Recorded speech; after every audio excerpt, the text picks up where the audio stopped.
Bismillahirrahmanirrahim. Saudaraku, ya, yang mungkin ya, kekurangan dari sisi harta. Rasulullah SAW memberikan sebagian kabar gembira bagi Anda sekalian, ya, agar Anda bersabar dengan kondisi Anda. Bahwasanya kemiskinan terkadang kemiskinan itu ternyata adalah nikmat. Ya. Meskipun dohirnya musibah, tapi bisa jadi menjadi nikmat. Oleh karena dalam satu hadis Rasulullah SAW bersabda, Inna fuqara'a ummati yadkhulunal jannata qabla al-aghniya bi 500 am. Atau kama qala Nabi SAW. Rasulullah SAW sungguhnya orang-orang miskin dari umatku akan masuk surga ya 500 tahun sebelum orang kaya. Para ulama telah menjelaskan kok bisa yang miskin lebih dahulu masuk surga daripada si kaya? Karena si miskin tidak memiliki harta. Apa yang hendak dihisap dari hartanya? Dia tidak memiliki harta. Beda dengan si kaya, rumahnya mungkin banyak, mobilnya mungkin banyak, ya, kemudian emas dan peraknya banyak, bangunannya banyak, hisapnya panjang, yang membuat dia tertunda untuk segera masuk surga. Adapun si miskin dengan kehidupan yang pas-pasan, ya, apa yang mau dihisap darinya? Bukan berarti orang kaya tidak mulia, tidak. Mereka dihisap dulu, meskipun bisa jadi mungkin pahala mereka sama dengan si miskin, ya nanti derajatnya sama di surga.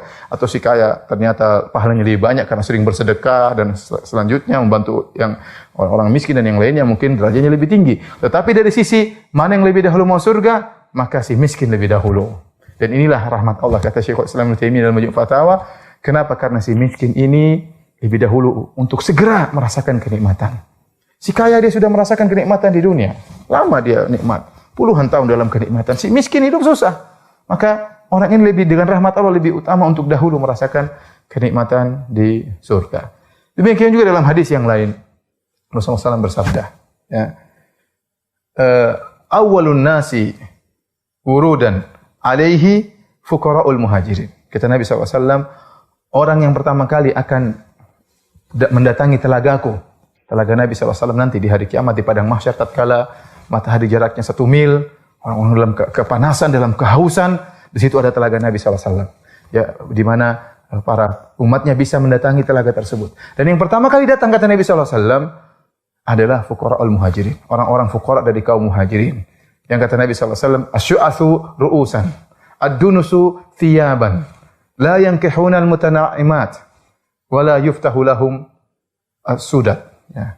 Nabi SAW bersabda, mereka itu fuqara'ul muhajirin adalah orang-orang ya yang mereka rambutnya semrawut. Saking miskinnya tidak sempat untuk sisiran. Bukannya dia tidak mau sisiran, dia tidak sempat untuk sisiran. Saking miskinnya kata Nabi SAW, ad-dunusu thiyaban, pakaian mereka kotor. Bukan dia tidak bersihan, tapi bagaimana lagi? Zaman dahulu para sahabat pakaian mereka sedikit, bahkan susah untuk sering mengganti pakaian. Ya, mereka susah. Kemudian apa kata Nabi SAW? La yankihunal mutanaimat. Mereka tidak menikah dengan wanita-wanita yang memiliki kedudukan, ya. Jadi kalau istilahnya kalau mereka hendak menikah, melamar seorang wanita ditolak. Dan kita tahu betapa sedihnya kalau orang melamar kemudian ditolak. Kemudian wala yuftahu lahum as-sudat, dan tidak dibukakan pintu-pintu mereka. Kalau mereka bertamu, ya tidak dibukakan pintu. Kenapa? Orangnya tidak dihargai, miskin.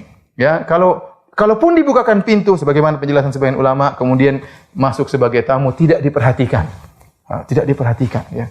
Dan ini sesuatu yang sangat menyedihkan tatkala di dunia. Tapi ternyata mereka adalah orang-orang yang pertama kali minum dari telaga Nabi SAW. Kenapa? Mereka harus segera diberi kenikmatan oleh Allah Subhanahu Wa Taala hari kiamat. Oleh karenanya pemirsa yang dirahmati oleh Allah Subhanahu Wa Taala, jika kita ditakdirkan ya, dengan kondisi yang mungkin kurang kita sukai, hidup pas-pasan atau kekurangan, hendaknya kita senantiasa husnudzon kepada Allah Subhanahu Wa Taala. Allah lebih tahu apa yang terbaik bagi kita. Ya, kita berusaha, tapi yang lebih tahu yang terbaik bagi kita adalah Allah. Allah lebih tahu tentang kemaslahatan sang hamba daripada hamba itu sendiri. Dan ingatlah kehidupan ini hanyalah sementara. Waktu Rasulullah SAW melihat para sahabat menggali khandak, ya, dalam kondisi mereka kelaparan, dalam kondisi musim dingin tatkala itu, Rasulullah SAW kemudian mengatakan kepada mereka, Allahumma la aisha illa aishul akhirah. Ya Allah, sungguhnya tidak ada kehidupan yang hakiki kecuali kehidupan akhirat. Ya, kehidupan di dunia yang seperti ini, yang mungkin penuh dengan kesengsaraan mungkin, ya. Maka ini hanyalah sementara, sebentar, ya, segera hilang. Ya, makanya dikatakan dengan dunia. Dunia itu apa dalam bahasa Arab? Artinya dunu, artinya dekat. Ya, dekat. Kalau kita punya kenikmatan, nikmat tersebut akan segera dekat hilangnya. Kalau kita dalam kehidupan sulit, kesulitan tersebut akan hilang dengan cepat. Dan kita akan masuk dalam kehidupan yang baru, yang abadi, yang tiada penghujungnya kehidupan.